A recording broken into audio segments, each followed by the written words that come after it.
Buonasera. Spetta a me dare un saluto da parte della Presidente, dottoressa Antonella Magaraggia, un saluto particolarmente dedicato oggi al nostro socio Carlo Rubini, che ha avuto la interessante iniziativa di proporre all'Ateneo un corso del tutto nuovo dedicato alla geografia. Di questo gli siamo molto grati. Abbiamo apprezzato molto questa iniziativa perché si tratta di una disciplina che ha moltissimi elementi di interesse, soprattutto nel contesto in cui noi stiamo operando in questo momento. Quindi questo ciclo di 4 incontri sarà di grande utilità per tutti noi, proprio perché avremo occasione di apprendere molte cose. E di questo gli siamo naturalmente molto grati. Un saluto particolare naturalmente anche al nostro graditissimo ospite, professor Franco Farinelli, che sarà presentato poi dall'amico Carlo Rubini, che è un accademico di grande fama, viene dalla Alma Mater Studiorum, la più grande e forse più importante università non solo d'Italia ma anche d'Europa. Passo la parola subito al nostro amico e socio Carlo Rubini, che ci presenterà un po' più nei dettagli gli aspetti di questo corso che davvero abbiamo sostenuto con grande entusiasmo, perché è qualcosa di nuovo e ci darà molto. Grazie ancora.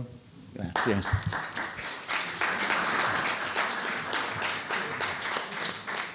Buongiorno, buonasera.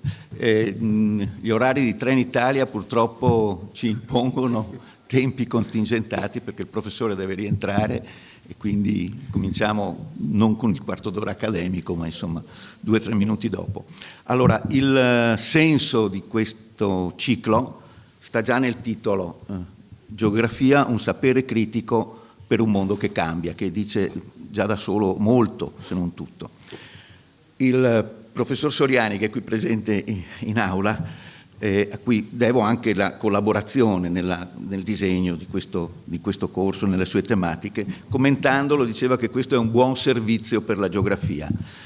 E in effetti, tra le varie cose, quando l'ho pensato in qualche modo, intendevo anche fare quello che oggi si direbbe uno spot per questa disciplina, che gode o risente di una fama singolare, tra reminiscenze infantili, scolastiche e la convinzione che sta passando per l'opinione pubblica che la stiano eliminando dalle scuole superiori, il che è in parte vero, ma rassicuro, ci sono ancora istituti dove la disciplina è curricolare, è insegnata da sola, con un suo status, e però ha una stravagante condizione, perché molti confessano di non conoscerla, proprio spontaneamente così, vis-à-vis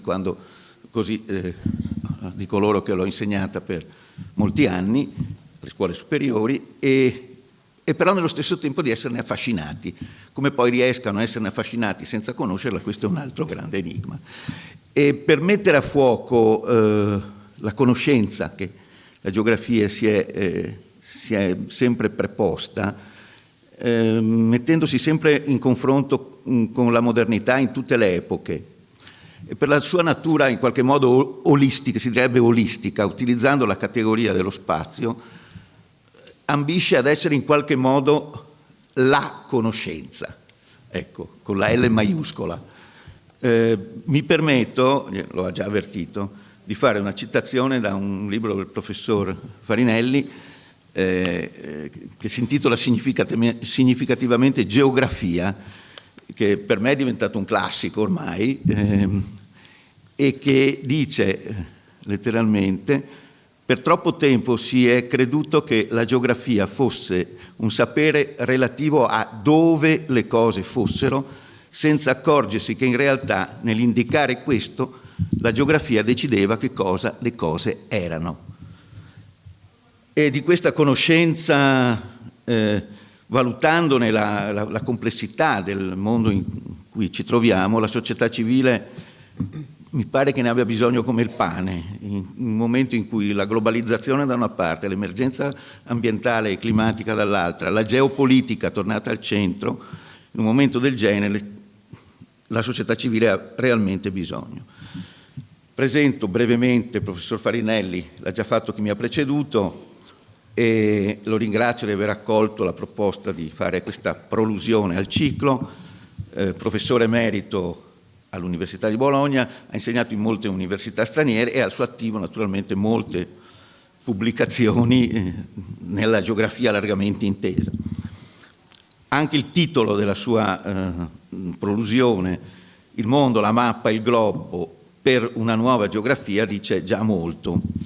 E il corso poi si articolerà in argomenti di larga presa per la loro attualità e che trovano nella geografia e nel suo metodo una loro chiave interpretativa. Il professor Soriani, il 17 marzo, prende in considerazione la globalizzazione che in un mondo oggi più chiuso, complesso e conflittuale, pur restando il nostro orizzonte concettuale, mostra tutti i suoi limiti come unico paradigma fondante delle nostre società, riproponendo fortemente il tema della geopolitica, della nuova centralità della geopolitica. Titolo: Cosa succede alla globalizzazione? La prospettiva della geografia economica e politica. In relazione a questa seconda relazione si pongono quelle successive, dal momento che la nuova dimensione globalizzante della società pone problemi di sostenibilità ormai non più rinviabili. Gli argomenti del terzo e del quarto incontro affrontano due diversi contesti geoambientali: fiumi e senso del luogo, il racconto di Memorie liquide del professor Francesco Vallerani, 12 aprile, rimanda alla cultura e alla civiltà dell'acqua, in una regione come la nostra, poi dove i fiumi, l'acqua, e non solo i fiumi, l'acqua largamente intesa, hanno un elemento significativo, quasi identitario. La filiera dell'alimentazione del cibo, invece, trattata con la professoressa Annalisa Colombino, il 19 maggio, pongono un tema altrettanto centrale, con richiami anche all'attualità e esperimenti interessanti in quest'ambito. La geografia del cibo tra sostenibilità e strategia di impresa, il caso di Italy tra cibo e immaginazione. Avrei concluso, è previsto un attestato di partecipazione, lo dico, fornito dall'Ateneo Veneto, perché firma 3 presenze su 4 complessive, le presenze si firmano ogni volta e poi gli attestati si ritirano personalmente nella segreteria dell'Ateneo. Un'ultima cosa: con questo ciclo che comincia vorrei fare una dedica personale che spero sia condivisa. Lo vorrei dedicare a Gabriele Zanetto, che è stato un importante professore di geografia qui all'Università di Venezia, è stato assessore in questa città, oltre a essere socio dell'Ateneo. Quest'anno corre il decennale, tra un mese, della sua morte. Gabriele è stato un innovatore nella geografia, un uomo che aveva visione veramente, e pur di pochi anni più anziano di me, è stato in qualche modo un fratello maggiore, un punto di riferimento per tutta una generazione di insegnanti di geografia nelle scuole superiori, in uno dei casi rari in cui il mondo accademico universitario si mette in contatto con l'insegnamento della scuola superiore, soprattutto nell'associazione insegnanti di geografia. Bene, ho concluso.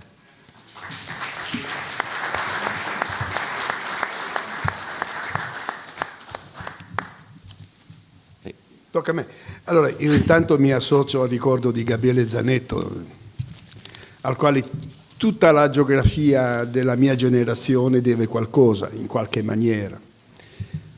E però mi ha sorpreso che siano già passati 10 anni da questo, ma non vorrei parlare di noi, ma parliamo invece della geografia. Davvero un gratissimo ricordo a Gabriele per tutto quello che ha fatto, diciamo, per l'elevazione del tono e dello stile dei rapporti all'interno dell'ambiente geografico italiano, oltre che con quello che ha scritto e con la sua attività politica, che i veneziani conoscono molto meglio di me.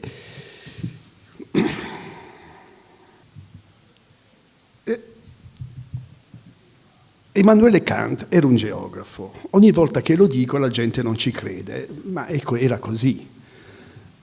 Insegnava geografia a Königsberg E poi scriveva di filosofia, naturalmente, non faceva nessuna distinzione, non avvertiva nessuna differenza tra quello che insegnava e quello che pensava. Geografia e filosofia erano per Kant esattamente la stessa cosa.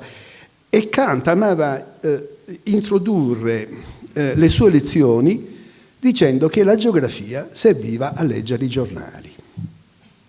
Era così che introduceva agli allievi il mistero della natura del sapere geografico, chiamiamolo così.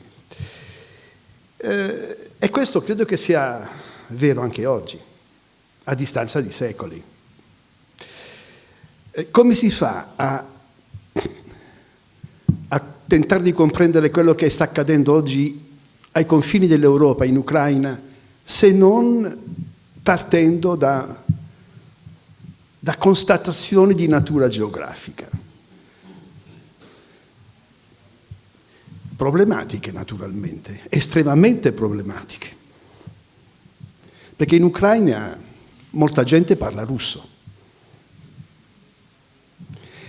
E c'è un problema,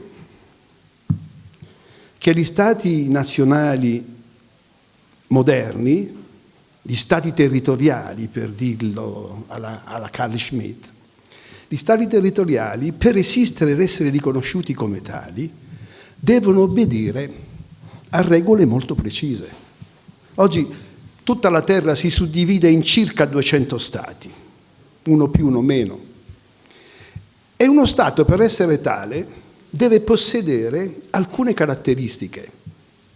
Non solo deve avere un territorio, cioè un ambito definito e circoscritto e specifico, ma poi questo territorio stesso deve obbedire ad almeno 3 condizioni.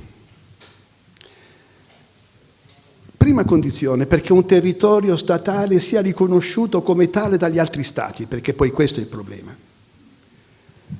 Il territorio di uno Stato deve essere continuo, cioè tutto un pezzo, come questo tavolo. Non deve avere al proprio interno, tecnicamente detto, soluzioni di continuità, fratture. Uno dice, ma San Marino è una delle poche eccezioni, per esempio, riferite allo Stato italiano, che confermano, come tutte le eccezioni, la regola. Perché è la frattura della continuità del territorio dello Stato italiano. Dunque uno Stato, per esistere, per essere riconosciuto come tale nel consesso internazionale, deve avere un territorio, il quale deve essere continuo, tutto un pezzo. Non può essere frammentato di qua e di là. Lo era una volta, attenzione. Chiunque apra un Atlante storico e vede, per esempio, cos'era la Deutschland ancora nella prima metà dell'Ottocento, cerca cos'era la Germania, vedrà sotto di sé sostanzialmente il pavimento di una stanza dove c'è appena stato carnevale, con tutti i coriandoli. Cioè perché il territorio della Deutschland, che significa la terra dove si parla tedesco, dunque è una definizione culturale, era frammentato in una miriade di stati. Non solo, ma ogni stato a sua volta era frammentato in tanti pezzetti, sparsi di qua e là, uno lontano dall'altro, in tutta la Germania. Questo perché l'assetto territoriale all'interno dell'Ancien Régime dipendeva da spartizioni di assi ereditari, eccetera, eccetera, eccetera. E dunque gli stati si componevano di brani di territorio, l'uno lontano dall'altro, che niente avevano a che fare l'uno con l'altro, suddivisi, dispersi all'interno di una regione più vasta, culturalmente omogenea, dove si parlava la stessa lingua. Ma lo Stato territoriale centralizzato moderno non è così. Il territorio deve essere continuo, poi deve essere omogeneo. Che significa omogeneo? Guardate, è un problema enorme, è semplicissima la definizione dell'omogeneità di un territorio. formalmente uno Stato deve essere composto da persone che parlano tutte la stessa lingua e che si riconoscono tutte nella stessa religione. Questa è la regola. Qui è l'omogeneità di uno Stato. Naturalmente nessuno Stato, fin dall'inizio, ha mai davvero funzionato così. Anche se nell'assetto statale, si pensi soltanto nel subcontinente indiano alla distinzione tra Pakistan e India, per esempio, ma anche nell'Europa del Cinquecento, all'inizio della formazione del sistema degli Stati, ciò che è successo in Germania, in Europa, tra cattolici e protestanti.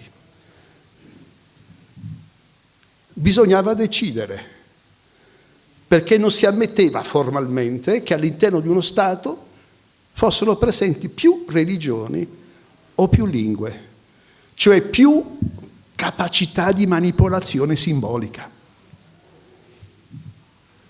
Continuità, omogeneità. E vi è infine una terza proprietà del territorio statale, senza la quale proprietà non si può parlare di Stato a tutti gli effetti, di uno Stato moderno territoriale a tutti gli effetti. L'isotropismo, vale a dire che tutte le parti di cui lo Stato si compone devono essere voltate nella stessa direzione, funzionalmente. Ecco perché c'è normalmente una sola capitale, le eccezioni sono 2 o 3, e a farvi caso la capitale è al centro, è tendenzialmente al centro, proprio perché la capitale rappresenta il punto verso il quale tutte le altre parti del territorio statale sono funzionalmente orientate. Questo per assicurare, come dire, il funzionamento in maniera unitaria del territorio statale stesso. Pensate alla Turchia. Quando Atatürk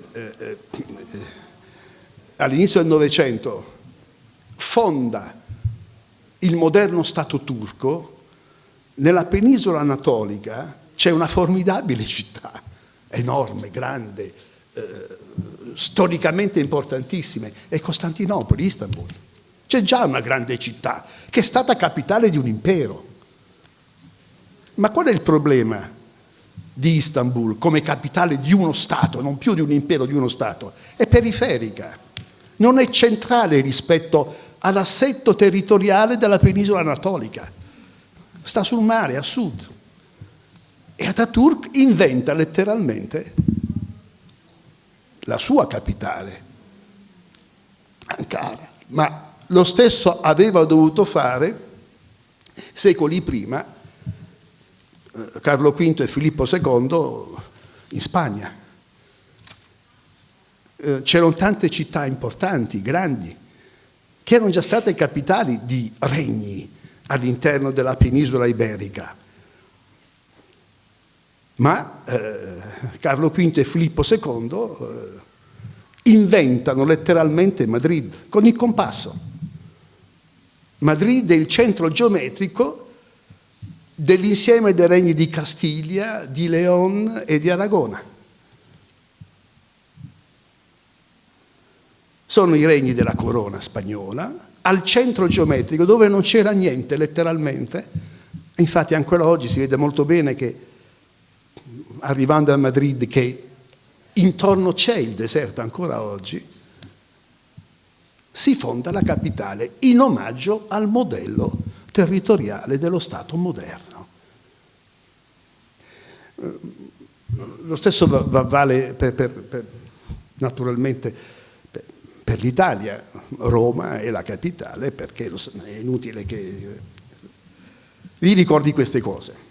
Il processo, ripeto, è sostanzialmente omologo per quasi tutti gli stati di cui oggi si compone, circa 200, la faccia della terra. In omaggio a che cosa tutto questo accade? Perché le cose stanno così? Perché è questo il modello? Da dove viene questo modello? Guardate, io ci ho messo molto tempo a capirlo, anche se, come dire, era lì di fronte a noi, ma era talmente di fronte a noi che non si vedeva. Io ricordo ancora oggi la prima volta che sono entrato in un'aula scolastica da piccolo, in prima elementare, e ricordo perfettamente come alle pareti ci fossero due carte geografiche, ci fossero l'Italia fisica e l'Italia politica. Oggi si dice che le ore di geografia sono poche, non è così, perché tutte le ore, silenziosamente, della scuola elementare erano anche di geografia, nel senso che quelle carte che stavano al muro continuamente ci ripetevano soltanto una cosa, silenziosamente, ma implacabilmente e senza interruzioni. La realtà siamo noi. Noi siamo il modello della realtà. Per esistere qualcosa deve conformarsi a ciò che noi rappresentiamo. Perché questo è stato il processo della messa a punto del sistema degli stati moderni. Per esistere uno Stato è diventato una mappa. Quindi non è che la mappa somiglia a ciò che esiste, come ci fanno credere, ci hanno sempre fatto credere fin da piccoli, che la mappa sia la copia della realtà. La realtà è diventata in epoca moderna, per poter esistere, la copia di una mappa. Perché dico questo? Perché la continuità, l'omogeneità e l'isotropismo, cioè le tre regole in base alle quali il territorio statale si caratterizza, arriva ad esistere, cosa sono? Da dove vengono? Nella geometria, quella che tutti abbiamo studiato, nella geometria euclidea, sono le proprietà che specificano che cosa? L'estensione geometrica. Un'estensione si dice geometrica quando è continua, omogenea e isotropica. Il che significa dire che uno Stato esiste nella misura in cui è una costruzione geometrica. Ma se lo Stato è una costruzione geometrica, allora è la copia di uno schema geometrico, cioè la copia di una mappa. Perché questo è importante adesso ricordarlo? Perché oggi le cose cominciano a non essere più così, non sono più semplicemente così. Quello che io ho detto è vero, l'origine dello Stato si spiega soltanto in questa maniera. Col fatto che la faccia della Terra, come dicevano i geografi tra 7 e 800, la faccia della Terra diventa un'unica gigantesca mappa. E questo funziona, bene o male, diciamo fino al 1969. Perché questo è l'anno cruciale, l'anno dove accade qualcosa di assolutamente inaspettato. Ci vorrà molto tempo per capire quello che accade. Perché esattamente in quell'anno, per la prima volta, negli Stati Uniti, 4 computer tra Washington e Los Angeles iniziano a dialogare fra di loro. Si scambiano informazioni. All'interno di un sistema militare,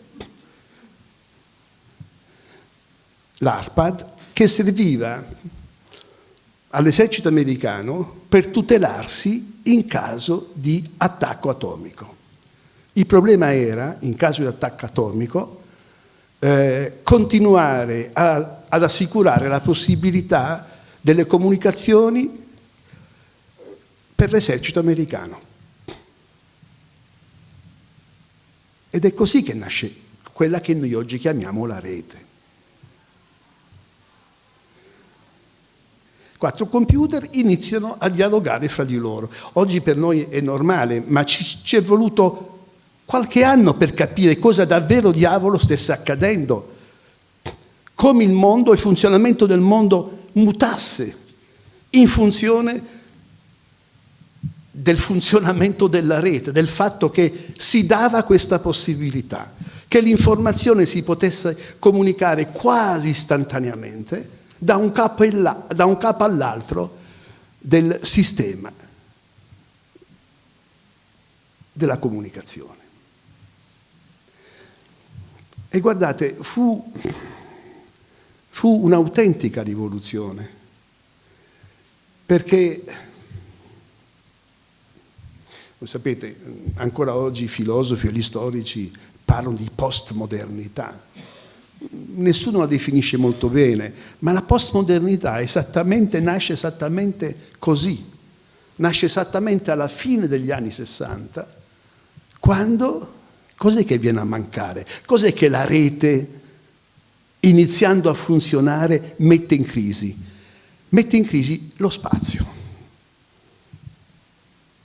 Lo spazio come ancora noi oggi siamo abituati a pensare. Spazio significa intervallo. Ma lo spazio non è un semplice intervallo, non è un intervallo semplice. Lo spazio è un intervallo metrico, lineare, standard. Qui siamo a Venezia e Marco Polo non conosceva lo spazio. Al tempo di Marco Polo lo spazio non c'era ancora. Per questo oggi leggere Il Milione è ancora affascinante. Perché ci descrive un mondo che è lo stesso del nostro mondo, ma dove i modelli di comprensione sono completamente diversi. Come fa Marco Polo a descrivere, a distinguere, a indicare la distanza, le distanze? E tutto Il Milione è un libro che parla di come e perché e in che maniera si superano enormi distanze. A cavallo, a piedi, in barca. Dice Marco Polo, e quindi uscimmo dalla città di Cambaluc, che è la capitale dell'impero mongolo, dell'impero di Kubilai Khan, e prendemmo verso Aquilone, cioè in direzione di Aquilone. Le direzioni sono i venti, non sono gli astratti punti cardinali. Quelli verranno dopo con lo spazio, in epoca moderna. Le direzioni sono i venti. Il processo del camminare è un processo concreto. Prendemmo dunque, uscendo da Cambaluc, in direzione di Aquilone. Dopo la città, cioè dopo Cambaluc, c'è un deserto. Così scrive proprio Marco Polo. Il deserto dura 2 giorni. E dopo il deserto, sempre in direzione di Aquilone, c'è una foresta. La foresta dura mezza giornata e così via. Cioè le cose non hanno estensione nel Medioevo. Le cose durano, hanno durata. Una durata che si misura evidentemente con quello che oggi noi chiameremo il percorso esistenziale di chi pratica quegli ambiti. Marco Polo dice, tu vuoi andare da Cambaluc lì? Bene, sappi che ci metti 3 mesi. Ed è questa l'unica misura possibile. Non c'è lo spazio, non c'è la misura metrica lineare standard di chilometri o le miglia, eccetera, eccetera. In realtà c'è un solo caso nel milione di spazio, quando si descrive il sistema postale dell'impero mongolo, cioè la circolazione dell'informazione, che naturalmente deve essere la più rapida possibile, la più veloce possibile. Allora, racconta Marco Polo, descrive Marco Polo come questa struttura è organizzata, che su tutte le strade, ogni 3 miglia, c'è una stazione dove il messaggero arriva, può rifocillarsi, cambiare cavalcatura e continuare il percorso. Dunque esiste una funzione spaziale, cioè esiste un metodo dove la distanza viene regolata secondo una misura standard, che è sempre la stessa. Standard significa che non muta. ma è riservata alla funzione dell'esercizio immediato del potere politico-militare. E da questo punto di vista tutta la storia del mondo, si può dire, in epoca moderna, è nient'altro che l'applicazione del sistema spaziale riservato in precedenza soltanto per le funzioni superiori di governo tecnico-politico del mondo, a tutte le altre varie attività della riproduzione umana sulla faccia della Terra. Perché è lo spazio il concetto principale sul quale l'intera modernità si organizza. E quando nasce lo spazio in termini moderni? E dove nasce? È un'invenzione italiana, sapete. È un'invenzione italiana. È un'invenzione fiorentina. Nasce tra la fine del 300 e l'inizio del 400, quando Brunelleschi inventa la prospettiva lineare moderna. Chi volesse vedere il primo segmento di spazio mai costruito, basta che vada a Firenze, all'ospedale degli Innocenti, e si fermi sotto il portico, che è la facciata dell'ospedale degli Innocenti. È il primo segmento di spazio organizzato. Da lì l'epicentro della diffusione del modello spaziale in tutto il mondo. L'ultima grande invenzione fiorentina esportata su scala mondiale. È lì che nasce lo spazio.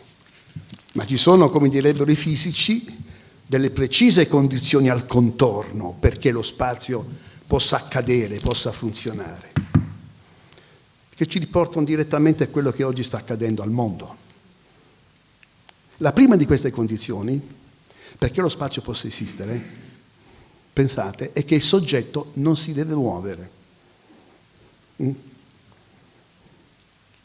Ecco perché la sintassi di ogni Stato significa qualcosa che è statico. Lo Stato non si muove. Per questo fu inventato.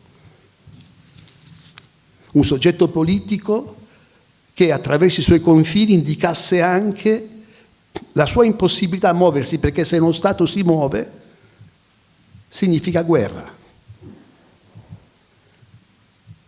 Dalla pace di Westfalia in poi è così che funziona. Uno Stato deve avere i confini molto precisamente indicati, perché tutti gli altri Stati devono sapere se questi confini vengono rispettati oppure no. Perché se lo Stato non rispetta i propri confini, quei confini che la comunità degli Stati ha concordato, significa che lo Stato è in guerra con gli altri Stati.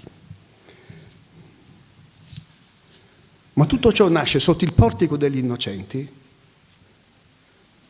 con il primo brano prospettico che Filippo Brunelleschi inventa come facciata. 1401-1421.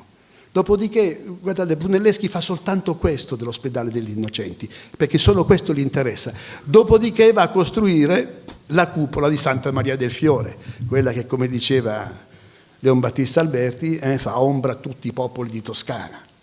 Però il portico dell'ospedale degli Innocenti, tra l'altro finanziato da quello che era uno dei più grandi mercanti del tempo, Marco Datini. Si trattava, come dire, di iniziare a organizzare il territorio moderno. Firenze era una città che, come le altre città italiane, Genova, Venezia, prosperava inventando modelli di funzionamento del mondo e esportandoli. E Firenze inventa lo spazio urbano, l'organizzazione spaziale del mondo. Le regole quali sono? Sono apparentemente molto semplici.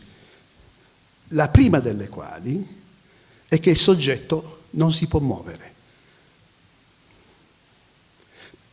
ancora oggi sotto il portico, cosa si vede sotto il portico?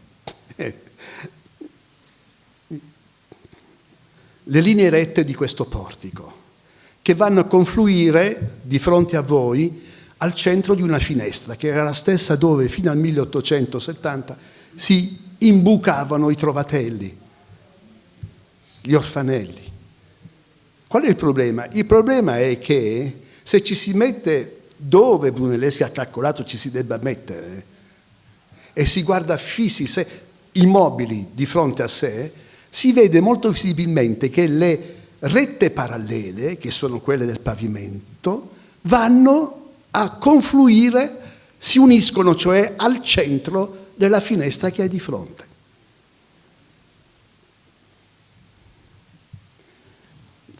Qualcosa di inconcepibile secondo i termini della geometria classica. È un trucco, naturalmente. Ma questo trucco è al cuore dell'invenzione della territorialità moderna, dello Stato. Perché è questo il dispositivo che consente di ridurre a spazio, cioè a metrica lineare, il mondo. Il soggetto sta fermo e non si muove, guarda fisso davanti a sé, guarda tutto e subito davanti a sé e vede qualcosa che non esiste. Vede cioè che le linee rette, parallele del pavimento, vanno a confluire in un punto. E questa è la chiave della territorialità moderna, perché è il primo brano di spazio che viene costruito. Ecco perché oggi, perché non stiamo parlando di ieri, ecco perché oggi il problema dei migranti è un problema enorme in termini politici. E non vi è uno Stato o un insieme di Stati che sia in grado di risolverlo senza ripensare profondamente la propria natura del dispositivo statale. Perché ogni Stato si regge esattamente sull'assunto che le persone non si muovano. Agli ugonoti francesi fu data una sola possibilità. Non vi riconoscete nella Santa Romana Chiesa? Ve ne potete andare in Germania, ma dovete farlo subito. La notte di San Bartolomeo. Altrimenti voi qui non potete restare. Questo per quanto riguarda la capacità di manipolazione simbolica collegata alle credenze religiose. Ma prima ancora, la supposizione fondamentale dell'esistenza dello Stato, che è un'astrazione evidentemente, è che i soggetti non si muovano.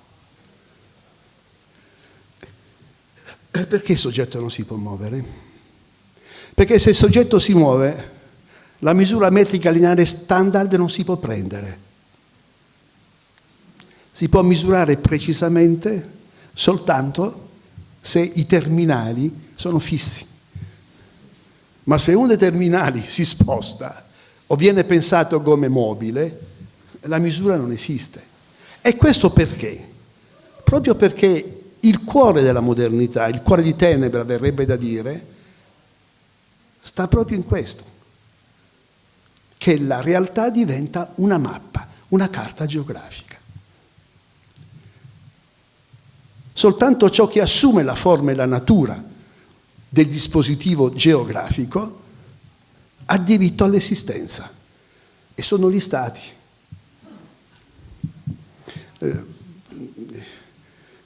Si potrebbero fare tanti esempi, sapete. Per esempio, strettamente collegato a quello che ho appena detto, e ciascuno di voi può controllare, si vada sull'enciclopedia, siamo alla fine del Settecento, l'enciclopedia degli illuministi. Ormai la modernità è, come dire, si è accorpata, si è assestata. E si guardi che cosa significava per gli illuministi città. È straordinario la chiarezza di ciò che viene detto lì. E badate che la voce città nell'enciclopedia la scrive Diderot in persona, perché è una voce importante. È uno dei due grandi capi dell'enciclopedia che in prima persona scrive questa voce. E sapete cosa si dice? E dice, ma che cos'è una città?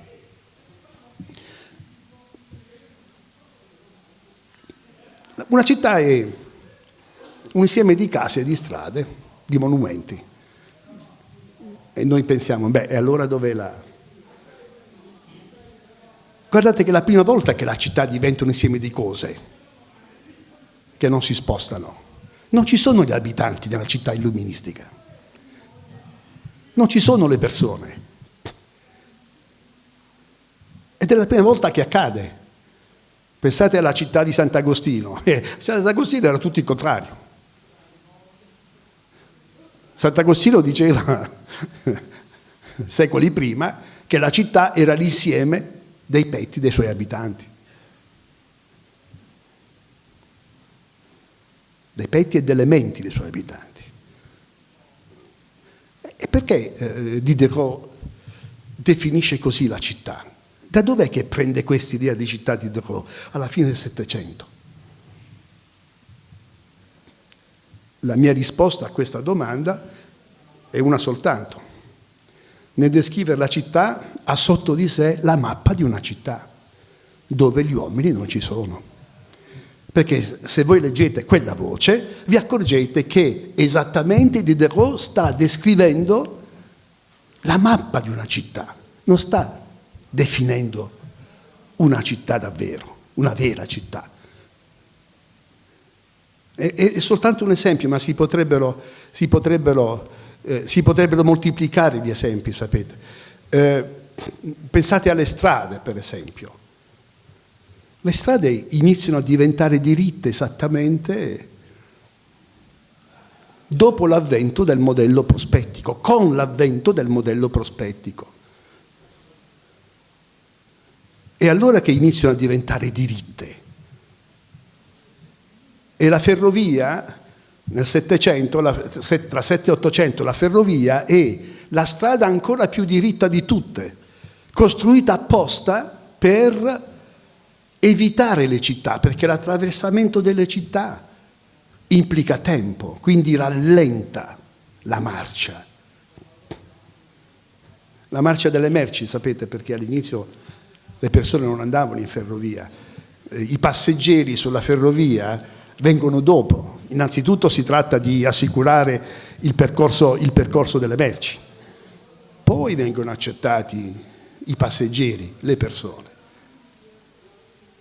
E ancora oggi, se ci fate caso, le stazioni sono in periferia, tangenzialmente rispetto ai centri storici. Ho in mente Bologna, ma non è l'unica possibile. Adesso non è più così, ma naturalmente poi intorno alla stazione le città si sono sviluppate, sono cresciute, però all'inizio la città era questa cosa qui. E pensate alle autostrade, il principio è sempre lo stesso. Delle linee sempre più diritte, in maniera tale che possono essere percorse sempre più velocemente. Se guardate su una mappa le autostrade, vi accorgete che le autostrade sono fatte apposta per evitare le città.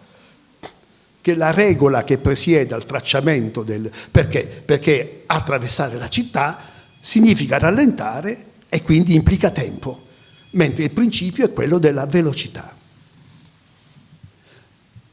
Quel principio che la rete, nel 1969, inizia a mettere in crisi.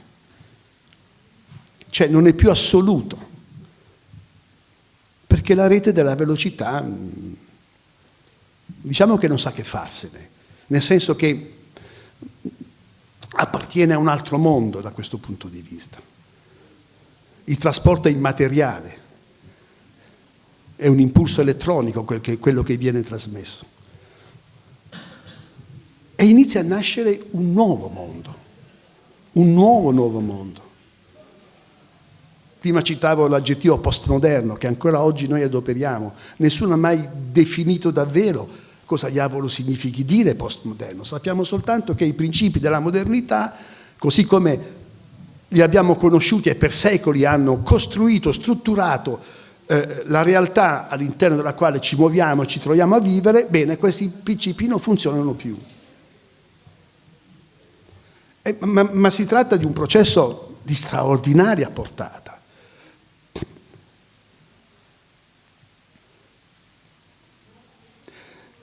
Soggetto, oggetto, causa, effetto, tutti i modelli con i quali noi oggi ancora tentiamo di spiegare quello che accade, se voi ci fate caso, dipendono dallo spazio, cioè dipendono dall'intervallo che esiste tra il soggetto e l'oggetto, se no il soggetto e l'oggetto non si possono distinguere, e tra la causa e l'effetto. C'è nelle opere nazionali di Galileo Galilei c'è una fantastica lettera che Galilei scrive a un cardinale romano per controbattere la tesi contenuta in un volumetto scritto da un signore, da un dalmata, il cui cognome è De Fabricis. Si badi, questo volumetto ancora oggi è all'indice, cioè secondo Santa Romana Chiesa questo volumetto non si potrebbe leggere. Questo volumetto, questo De Fabricis, che era un dalmata, è un testo molto breve, abbastanza breve, spiega le maree. E attenzione, spiega le maree esattamente come noi oggi le spieghiamo. È il primo che dice, guardate, la marea che cos'è? La marea dipende dall'attrazione del pelo dell'acqua di mare, così si esprimevano allora, da parte del corpo lunare. Quando la luna si avvicina, attrae a sé il pelo dell'acqua di mare e abbiamo l'alta marea. Quando la luna invece al perielio si allontana, allora l'acqua del mare si rilascia e abbiamo la bassa marea. Guardate che ancora oggi noi spieghiamo così il fenomeno delle maree. Galileo monta su tutte le furie quando legge questo. No, a Galileo delle maree gli importava il giusto, come si dice a Bologna, cioè niente. Ma Galileo capisce una cosa, lui sta mettendo a punto lo schema che ancora oggi è il nostro della spiegazione causa-effetto. E Galileo dice: questa teoria è molto pericolosa perché non mette nessun intervallo tra la causa, cioè l'avvicinarsi del corpo lunare, e l'effetto, cioè il sollevamento del livello dell'acqua del mare. Ma se non c'è nemmeno un piccolo intervallo, continua Galileo, come possiamo distinguere la causa dall'effetto? E allora lui inventa una barocchissima teoria, ma molto complicata, molto bella, seducente, per cui i movimenti dell'alta e della bassa marea dipenderebbero da movimenti interni al mare, sotto il mare, dell'acqua che sta sotto, escludendo qualsiasi intervento dell'attrazione lunare, come invece, naturalmente. Ma questo perché? Perché Galileo stava mettendo a punto il modello della spiegazione scientifica che oggi è il nostro. Causa, intervallo, effetto. Allora guardate, causa, intervallo, effetto è lo schema del Portico degli Innocenti. Soggetto, intervallo, oggetto. L'intervallo è qualcosa che il soggetto, se sta fermo, riesce a misurare, a calcolare.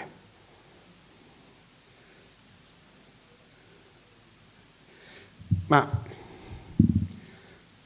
lo ha spiegato molto bene un signore che si è molto occupato delle reti. Si chiama Manuel Castells. Adesso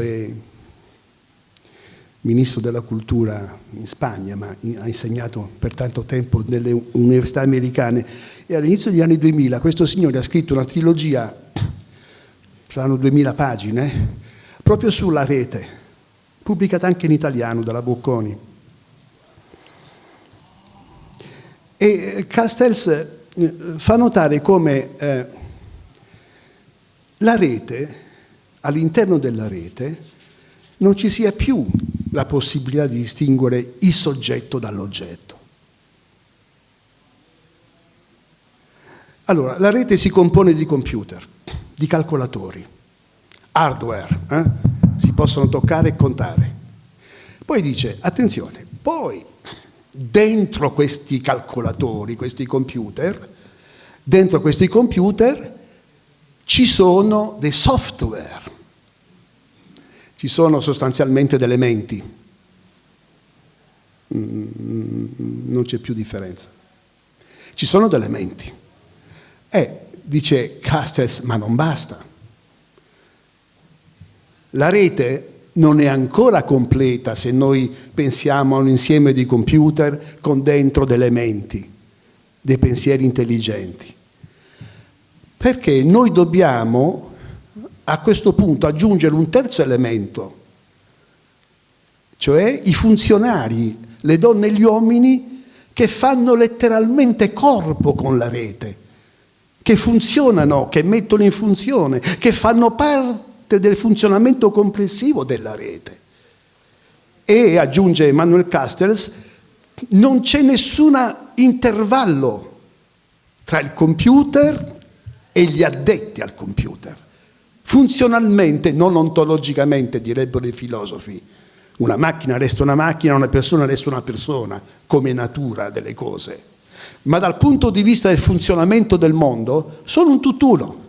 Non c'è più un intervallo, non c'è più una distinzione, una possibilità di separarli. Dunque, la rete rimette in discussione tutti i concetti che noi abbiamo ereditato dalla modernità. Lo spazio come intervallo metrico lineare standard e come tale assunto. Lo spazio, signori, è chiaro, lo spazio esiste ancora. Io stasera devo raggiungere Bologna e ho bisogno di comportarmi in termini spaziali, cioè prendere un treno, che è l'agente spaziale lo dicevo prima, per eccellenza. Ma il funzionamento del mondo non dipende dal fatto che io raggiunga Bologna stasera. Al massimo ne va del rapporto con mia moglie, ma non più di questo, resta una questione privata, voglio dire.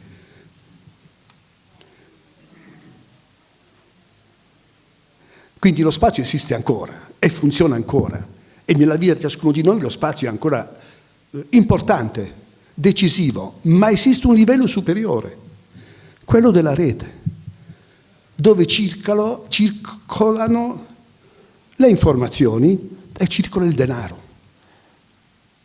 Non chiedetemi la differenza, perché faremmo notte e nemmeno riuscirei a spiegarla fino in fondo. È davvero letteralmente una situazione letteralmente metafisica per molti versi, anche se la rete è un impianto molto fisico, ha bisogno di strutture per funzionare, ma l'effetto del funzionamento è qualcosa di irriducibile alla logica delle connessioni materiali che fin qui ha accompagnato la costruzione e lo svolgimento della modernità. E la globalizzazione significa la rete. Ora, badate, anche qui il discorso è molto complesso, perché se è vero quello che prima tentavo di spiegare, vale a dire che noi per stare al mondo l'abbiamo addomesticato in forma di una serie di mappe, al punto che lo Stato stesso è organizzato come una mappa, dove appunto gli intervalli sono standard, sono misurabili, sono metrici, e perciò noi possiamo prevedere in anticipo il funzionamento delle cose, proprio perché ne possediamo la logica.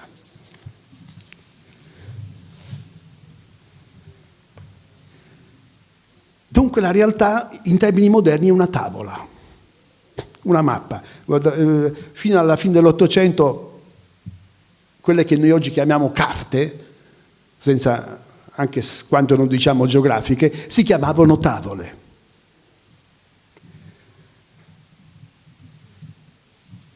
Ma con la rete non possiamo più fare a meno di dover ammettere che la Terra invece è una sfera.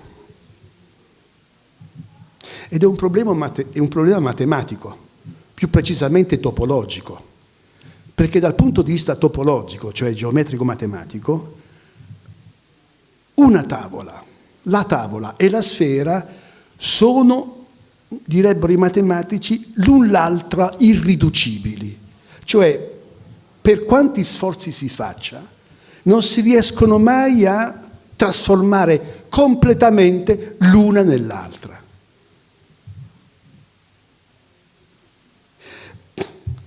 Una tavola, qualsiasi tavola, questo tavolo ha delle linee che sono aperte evidentemente, prolungate, vanno fuori.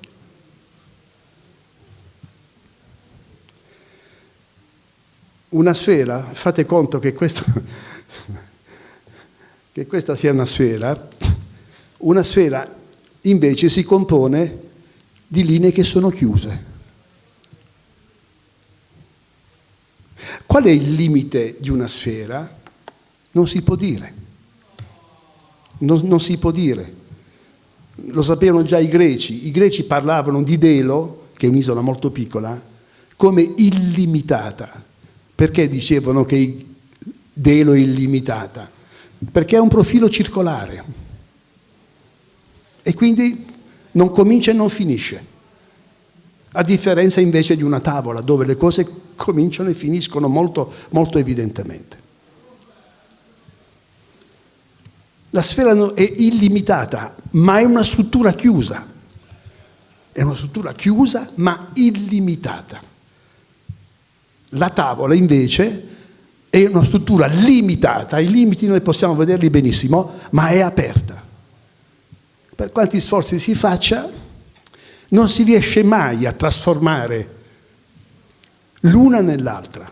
E infatti la strategia che la modernità ha seguito qual è?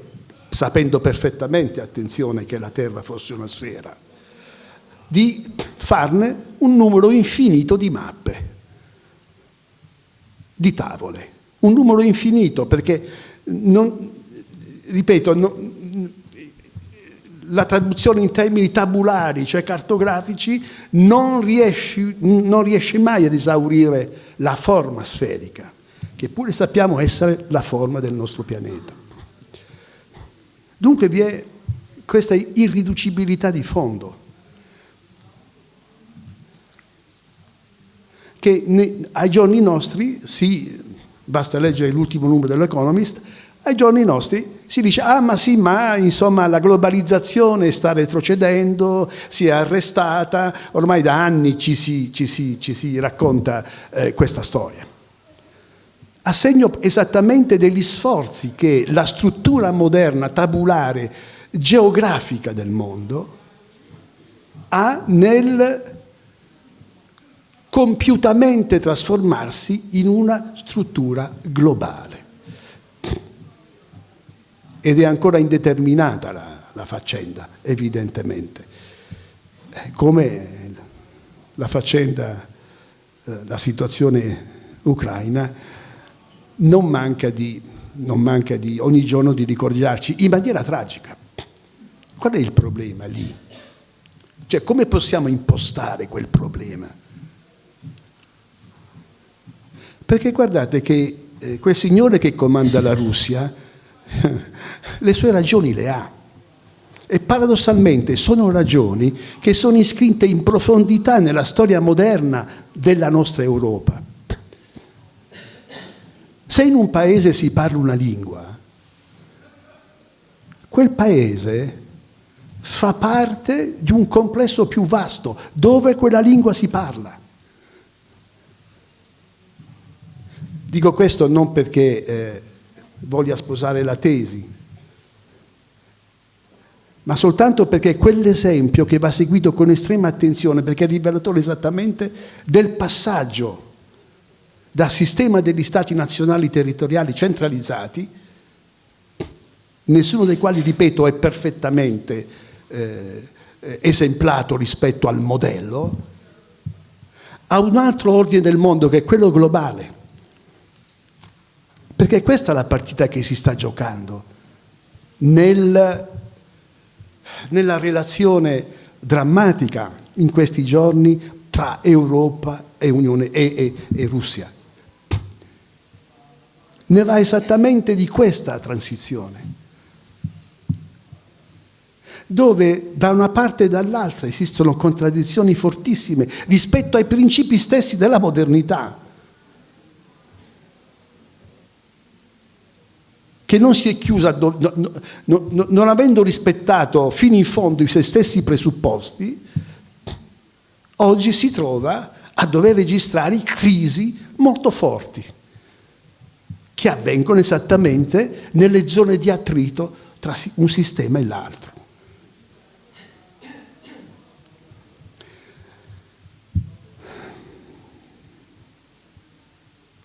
Segno della profondità di questi processi, della complessità e del carattere difficilmente afferrabile, è un argomento sul quale non voglio parlare, che è la ripresa del discorso geopolitico in questi giorni.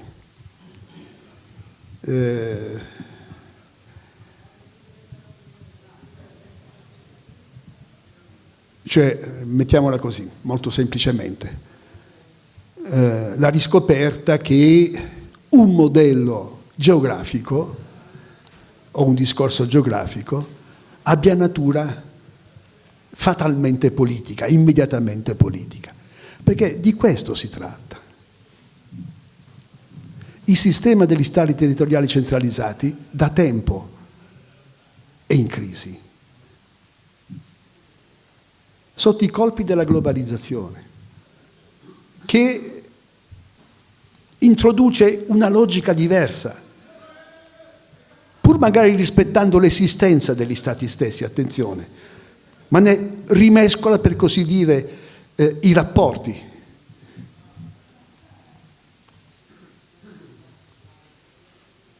E tutta l'umanità oggi è esattamente in between, sulla soglia di questa transizione, di questo processo, senza un'intelligenza complessiva che sia in grado di gestire senza traumi il processo della transizione stessa.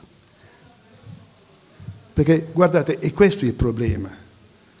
Pensare in termini di stati nazionali territoriali centralizzati è se non altro consolante, perché implica l'esistenza di un'intelligenza che sia localizzata e che sia in grado di gestire la sua stessa natura.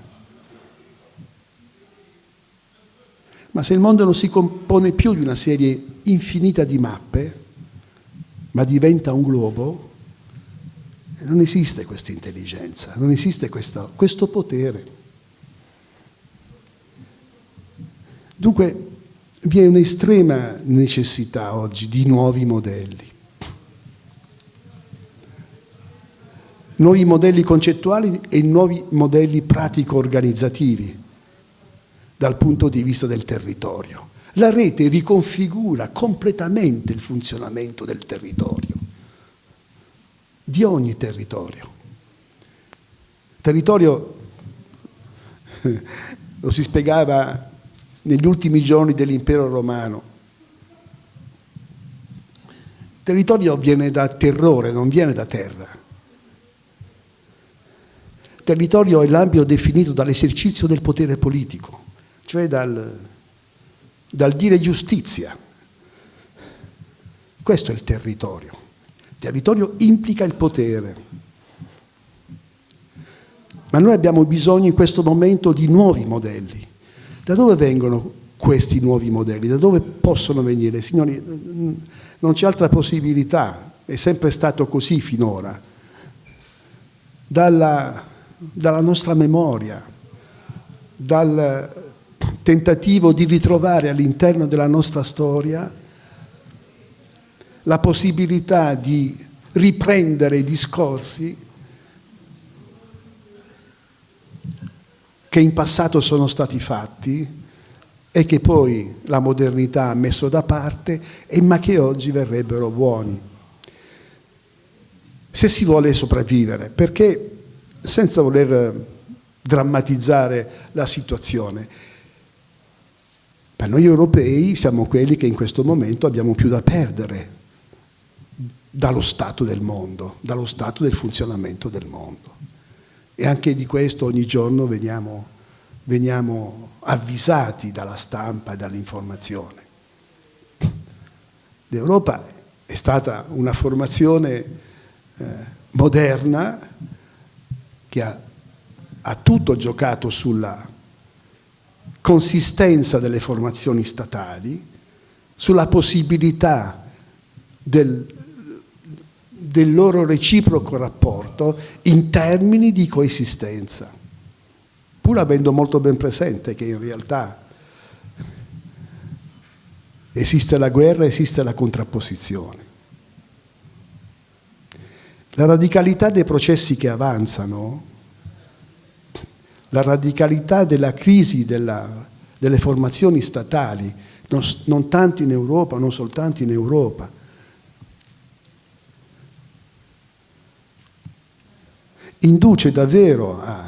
indurrebbe davvero al tentativo della produzione di un'intelligenza collettiva in grado di ripensare la realtà alla luce dei cambiamenti strutturali che i nuovi modi di produzione della realtà comportano. Lo spazio è residuale, ma se lo spazio è residuale, i termini stessi, lo dicevo prima, soggetto, oggetto, causa, effetto, cioè l'ABC con il quale noi tentiamo ancora di fare i conti con il funzionamento del mondo e di spiegarlo, non bastano più. Andrebbero almeno integrati con altri concetti, con altre idee. Questo credo che sia, e tra 5 minuti devo finire, perché esiste lo spazio, ahimè. Questo credo che sia oggi il problema politico più urgente. La struttura moderna non funziona più. Basterebbe il problema dei migranti e di come l'avere a che fare con un soggetto che si muove per lo Stato, per tutti gli Stati, sia faccenda oltremodo problematica. Oltremodo problematica. Ma avete mai letto su qualcosa che cerchi di andare al di là del discorso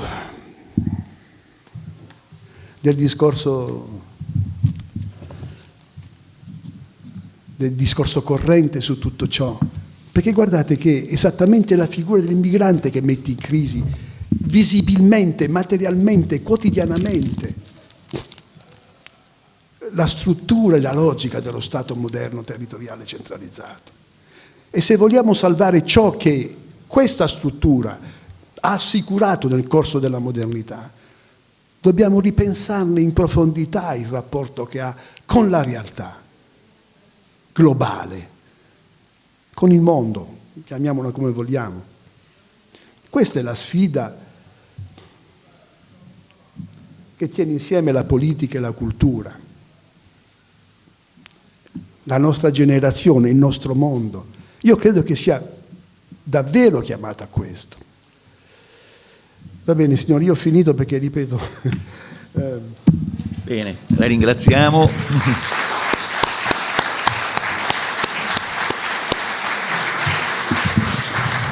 Sì, non ci resta molto tempo. No, magari c'è tempo per qualche domanda, se qualcuno vuole. Abbiamo 10 minuti, 8 minuti. Possiamo scialare, come si dice. Allora, se no facciamo però, una cosa. grazie. Sì, prego. Faccio una domanda un attimo. Sì. Ne avrei tante più complicate, ma gliene faccio una semplice. Mi ha un po' colpito all'inizio della sua prolusione il discorso del baricentrismo delle capitali, ma la Slovacchia, l'Uzbekistan, gli Stati Uniti, la Russia, sì, la Gran Bretagna, l'Australia, mi sembra che sia una regola, vabbè che le eccezioni confermano la regola, ma ci sono quasi più eccezioni che regole. Diciamo che come tutti i modelli è soggetto a possibilità di variazione, ma la logica però è quella che dicevo io. Poi esistono tante, certo, da questo punto di vista il catalogo potrebbe essere molto più articolato, Brasilia, in Brasile. Ciò non toglie che la regola sia quella però. Noi abbiamo documenti storici da questo punto di vista. Citavo il caso spagnolo come esemplare, ma anche il caso italiano di Roma, con la successione Torino-Firenze-Roma, esattamente dal punto di vista dell'ottemperare la regola geometrica della centralità, perché soltanto su una mappa esiste il centro. Se la Terra è una sfera, tutti i punti sono centro, possono essere centro, ed è quello che si sta cominciando a organizzare. Comunque, io mi scuso davvero con voi, e se per altre domande o ci sono i giovani, insomma, sono abituato normalmente a dare la bibliografia dei testi di riferimento. Se voi mi scrivete io vi rispondo. franco.farinelli@unibo.it. Voi mi mandate un messaggino dicendo: caro professore, l'ho sentita a Venezia l'altro giorno e mi fate la domanda, io vi rispondo, va bene? Bene, grazie veramente. Grazie. Bene, abbiamo concluso per tempo. Quindi.